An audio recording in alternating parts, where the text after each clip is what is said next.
Good morning.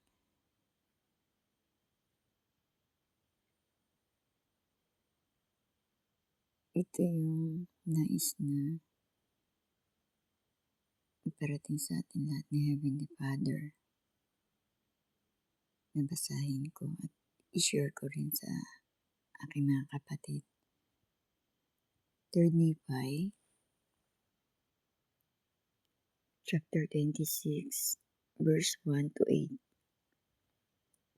Sabi, sa katapusan, ang mga sanggol at bata ay nangungusap ng mga kagilag-gilalas na bagay na hindi maaaring isulat. Silang nasa simbahan ni Kristo ay may pagkapantay-pantay sa lahat ng bagay sa kanila. At ngayon, ito ay nangyari na.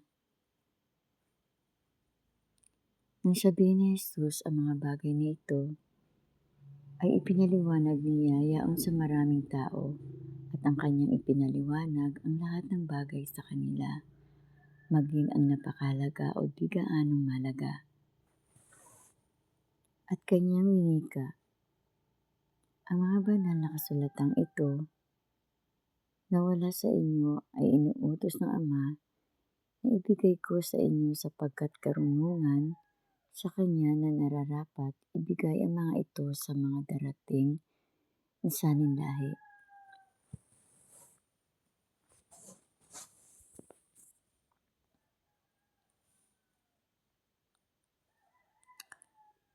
At Kanyang ipinaliwanag ang lahat ng bagay maging mula sa simula hanggang sa panahon na Siya ay paparito sa Kanyang kaluwalhatian, oo, maging ang lahat ng bagay na mangyayari sa balat ng lupa, maging hanggang sa ang mga elemento ay matunaw sa matinding init at ang lupa ay sama-samang mababalot katulad ng nakalulong na papel at ang langit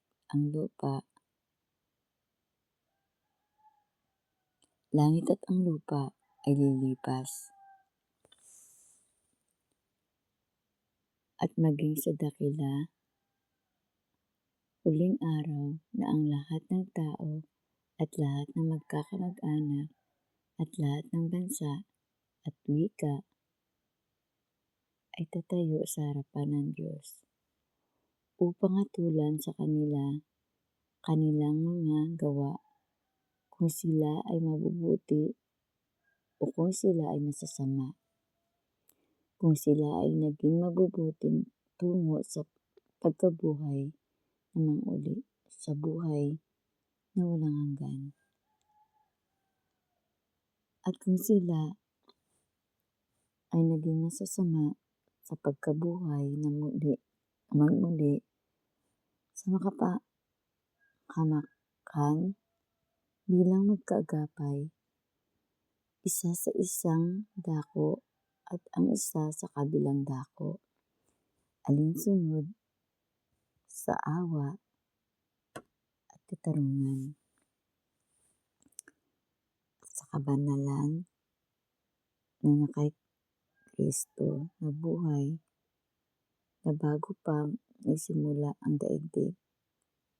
At ngayon, hindi maaaring isulat sa aklat na ito maging ang ika-100 bahagi ng mga bagay na tunay na itinuon ni Jesus sa mga tao. Ngunit masdan ang mga nomina ni Nephi ay naglalaman ng malalaking bahagi ng mga bagay na kanyang itinuro sa mga tao. At ang mga bagay na ito ay isinulat ko na isang maliit na bahagi ng mga bagay na kanyang itinuro sa mga tao. At isinulat ko ang mga iyon sa layunin yaon ay muling madala sa mga taong ito mula sa mga gentle, alinsunod sa mga salinlahi, salitang winika ni Jesus. 3 Nephi 26 verse 26, 1-8.